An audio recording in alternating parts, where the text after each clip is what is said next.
سهله وسريعه وتشرف في العزومات، تنفع مع رز ومكرونه بالصلصه انسى، واحسن حاجه انها تتبيله جديده. وهتعجبكم جدا. تعالوا نوريكم مكون السر. رمضان كريم. معانا دبابيس الكميه اللي انتوا عايزينها، مغسوله ومنقوعه، ملح وليمون من نص ساعه بالظبط. نجيب البلانشه بتاعتنا، سكينه، هناخد الدبوس نصفيه كويس من الميه، هنبدا اول نفتحه 2 واحنا بنفتحه كاننا بنخليه، بس يعني مش هنخليه على الاخر بالشكل ده. خلصنا كل الفراخ، نبشر طماطمتين.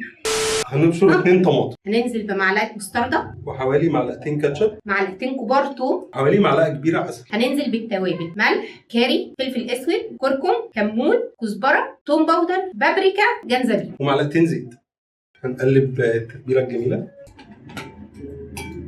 ننزل بالدبابيس. شقلبي يا ماما، مركز. شقلبي. اهم حاجه وانتوا بتقلبوا تتاكدوا ان التتبيله توصل لكل فتفوته في الدبابيس. تفتحوه كده وتحطوا التتبيله. هننقعه بقى نص ساعه ونرجع له. بصل اخضر، ونبدا نقطعه شرايح رفيعه. هنبدا بقى ناخد شويه بصل اخضر من اللي قطعناه ونفرشه في الصينيه بتاعتنا. هنرص الدبابيس بقى كده في الصينيه، نفتحه من تحت والعظمه تبقى من الناحيه اللي تحت على الفرن لحد ما تستوي. وبعد ما الصواني طلعت من الفرن، مش عايزين نقول لكم الريحه عامله ازاي. نرش عليهم بقى شويه بصل اخضر.